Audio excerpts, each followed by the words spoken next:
Bonjour et bienvenue sur les activités en ligne de la Turbine Science.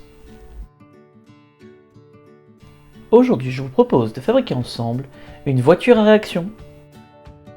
Pour cela, il nous faut une paille, un ballon de baudruche et une boîte en carton. 4 bouchons en plastique identiques et 2 bouchons de liège. Une règle, un crayon, un cutter et du ruban adhésif. Une vis ou un objet pointu, 2 pics à brochette et de la pâte à modeler. Pour commencer, nous allons percer les bouchons en leur centre à l'aide d'une vis ou d'un objet pointu. Nous allons maintenant nous occuper de la boîte. Placez vos bouchons sur le rebord et reportez le centre sur la boîte. Percez vos repères. À l'aide de la règle, repérez la position de vos futures roues. Repérez le centre de vos roues et percez.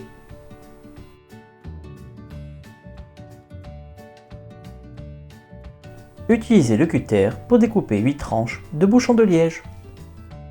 Nous allons assembler la voiture. Pour chaque roue, il y aura un bouchon plastique et 2 cales en liège. Enfilez les pics dans la boîte par les trous que vous avez créés. Placez sur chaque pic une rondelle de liège, puis le bouchon, et pour finir, une autre rondelle. Disposez-les de la manière suivante. Enfilez le bout de la paille dans le ballon et fermez le tout hermétiquement avec du scotch. Percez le fond de la boîte et le dessus afin de permettre à la paille de traverser la boîte.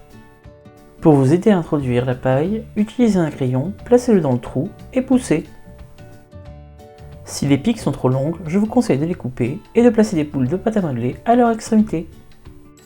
Votre machine est prête, il ne reste plus qu'à souffler dans la paille pour gonfler le ballon et lâcher votre bolide.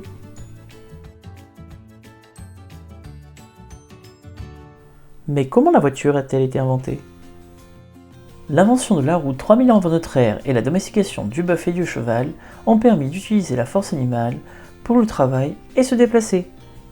Ce moyen de transport, accessible à peu de gens, lent et inconfortable, sera utilisé jusqu'au 19e siècle. La révolution industrielle, grâce à de nombreuses inventions, va permettre de rendre les transports plus accessibles et beaucoup plus rapides. Durant cette période, 3 moyens de propulsion vont être mis au jour. Le premier, la machine à vapeur, le second, le moteur électrique, et pour finir, le moteur à explosion. Ces innovations permettront de créer l'automobile à vapeur, l'automobile électrique, et pour finir, l'automobile à moteur à explosion. Suite à la découverte de nombreux gisements de pétrole et à une fiabilité plus grande, c'est le moteur à explosion qui va supplanter les autres. Pendant 100 ans, il va se développer. Le choc pétrolier de 1973 et l'impact sur l'environnement vont marquer un tournant dans l'automobile.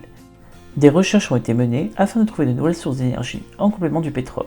Il s'agit du gaz, des agrocarburants, de l'électricité, de l'hydrogène et du solaire. Nous vous remercions d'avoir suivi cette vidéo et nous vous invitons à nous suivre sur les réseaux sociaux.